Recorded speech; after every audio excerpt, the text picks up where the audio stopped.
This is Beneteau's Swift Trawler 47. This is an interesting boat because it's very much their trawler yacht style, but the idea of these is to give trawler yacht style facilities but a bit more performance, hence the Swift Trawler. So we're going to step on back here. This is a nice area, this big bathing platform in the back. They've got some seats on here as well at the moment, as you can see. Let's head on. This is quite nice. They put a very wide door on here, so it's a two section, and what's nice about that is that it is just about big enough to put a wheelchair through, in which case you would say, well, you'd never get it past here, but you can, because look at this.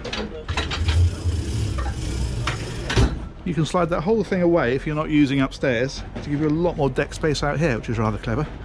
Let's pull that one back. There we go.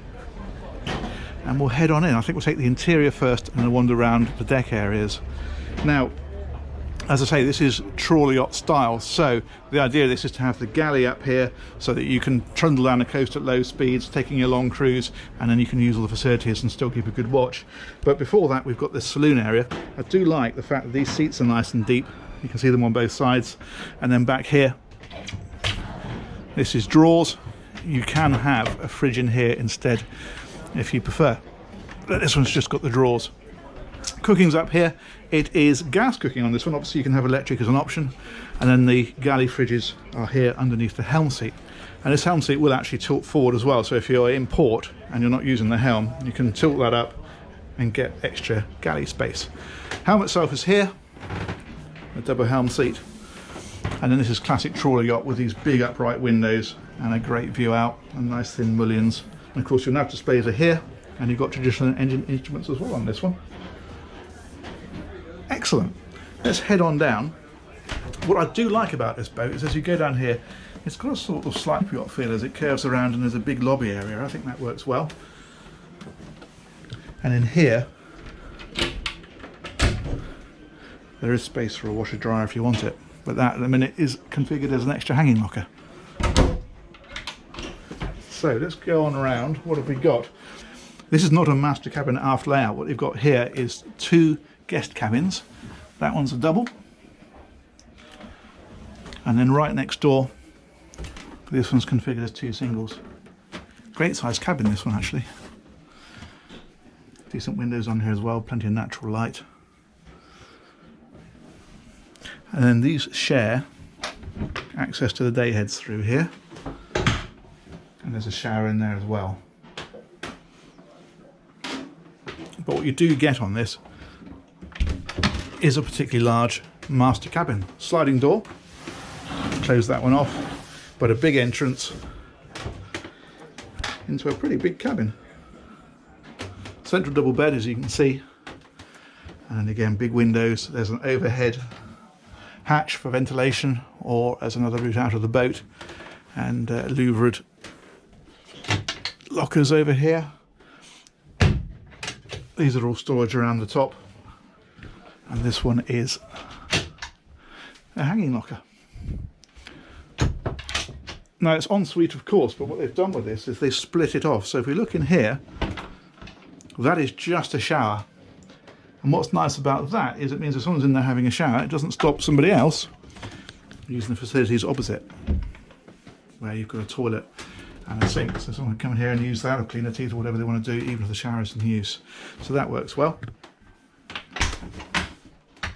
Excellent. Let's head on back out and we'll take a walk around the decks. Now another typically trawler yacht style feature is this side access door, and that means you can come out of here, and in fact they put a door in the bulwark here as well, so if you're alongside a pontoon you can literally step straight out onto there, or you can head on back down to the cockpit. But what we'll do is we'll head forward a couple of steps up and we'll find the foredeck area, and here these are sun pads. But what they've done is you can lift this section up and make this into a forward-facing seating area. And because these are about low-speed cruising, that's a lovely area to sit when you're underway. There, and you get that real trawler yacht vibe when you look back down the boat. Excellent. Let's head on back a bit further and we'll take in the Flybridge and finish up with the engine space. So back down here, this has asymmetric side decks, so this one's a little narrower, but it's still perfectly wide, still perfectly usable, and you've got these steps here. But you can see the difference actually if I come all the way around the boat. that's a much larger one, so that's a nicer way forward. And the idea of that is if you had two that were this width, of course that would squeeze the accommodation, so it's sort of the best of both worlds. You've got great access forward but still a good sized saloon area. Those steps are over here, and we'll head on up to the Flybridge, where we will find.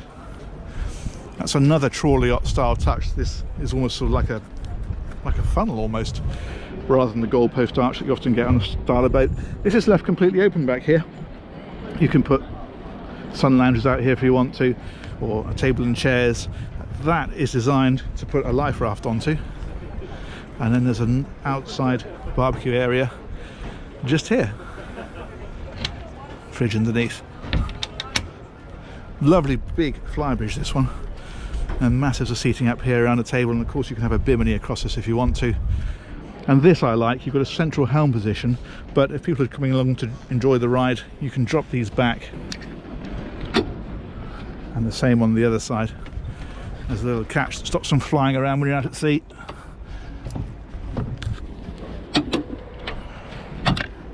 And there we go. So quite a commanding helm position, great view out across the front of the boat.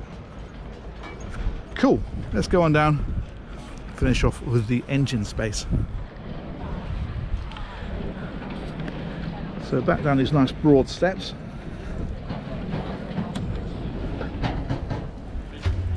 And this time we're going to lift the hatches here.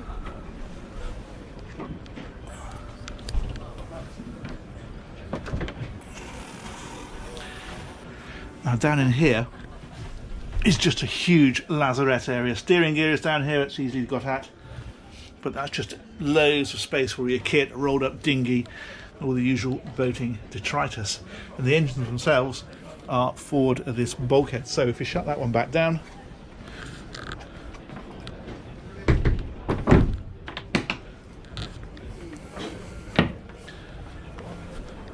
okay.